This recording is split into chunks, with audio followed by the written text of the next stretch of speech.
and welcome or welcome back to my channel. My name is Nyambura and this is 100 on Books.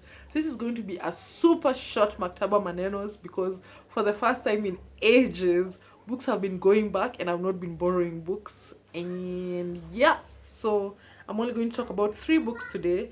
The first of those is My Mother by Katie Williams, and this is narrated by Rebecca Lohman. This book was recommended to me by Dawn. Old hands will know Dawn. If you don't, I'm going to post a link down below to a video where Dawn and I talk about art books. And this book is following this woman as she tries to piece together what led to her murder, hence the titular My Murder, after she's been brought back from the dead.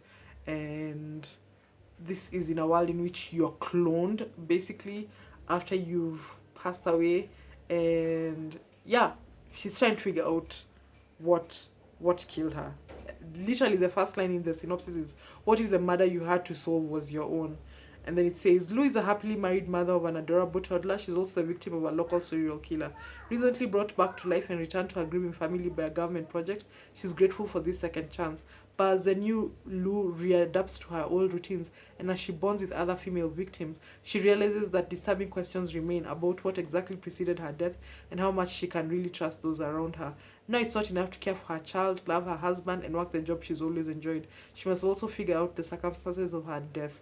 Darkly comic, totally paced, and full of surprises, My Murder is a devour in one sitting, clever twist on the classic thriller. So that's My Murder by Katie Williams, read by Rebecca Lohman.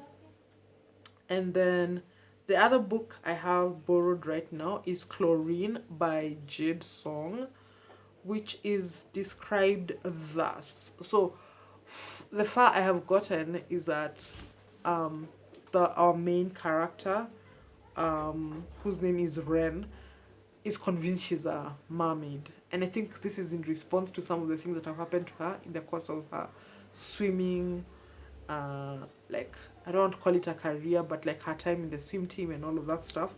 But let's read the synopsis. In the vein of The Pisces and the Vegetarian, Chlorine is a debut novel that blurs the line between a literary coming-of-age narrative and a dark, unsettling horror tale told from an adult perspective on the trials and tribulations of growing up in a society that puts pressure on young women and their bodies. A powerful, relevant novel of immigration, sapphic longing, and fierce, defiant becoming. And on and on. And then, lastly, we have Elite Capture, How the Powerful Took Over Identity Politics and Everything Else by Olufemi O. Taiwo. And this I recently just started reading, so it would do well for me to read at least the first part of the description. Identity politics is everywhere, polarizing discourse from the campaign trail to the classroom and amplifying antagonisms in the media, both online and off. But the compulsively referenced phrase bears little resemblance to the concept as first introduced by the radical black feminist Combahee River Collective, who I love. While the collective articulated a political viewpoint grounded in their own position as black lesbians with the explicit aim of building solidarity across lines of difference, identity politics is now frequently weaponized as a means of closing ranks around ever narrower conceptions of group interests, interests. But the trouble, Olufemi Otaiwo deftly argues, is not with identity politics itself. Through a days horrible for speaking, hey? Through a substantive engagement with the global black radical tradition and a critical understanding of racial capitalism, Taiwo identifies the process by which a radical concept can be stripped of its political substance and liberatory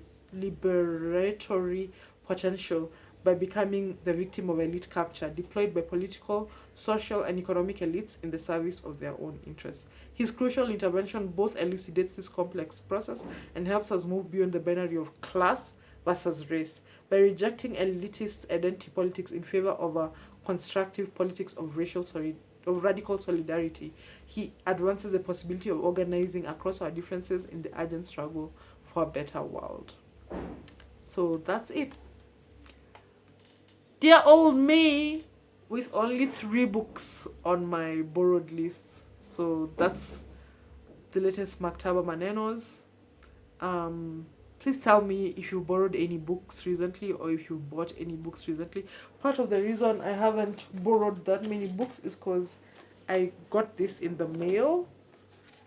It's Emma Smith's Portable Magic, A History of Books and Their Readers. And I started reading it. I don't know if you can see, I'm only this much in, and it's really interesting.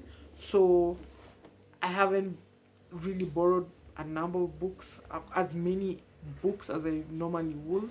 And it's been fun reading slowly and just sort of like taking my time with books and so on. So let's see what the holidays bring. Maybe I'll be borrowing a few more books during that time, and I'll have more books to talk to you about during the next Maktaba Manenos. Thank you so much for watching. Please like, share, subscribe, and all the good things, and I'll be talking to you soon. Bye and happy holidays.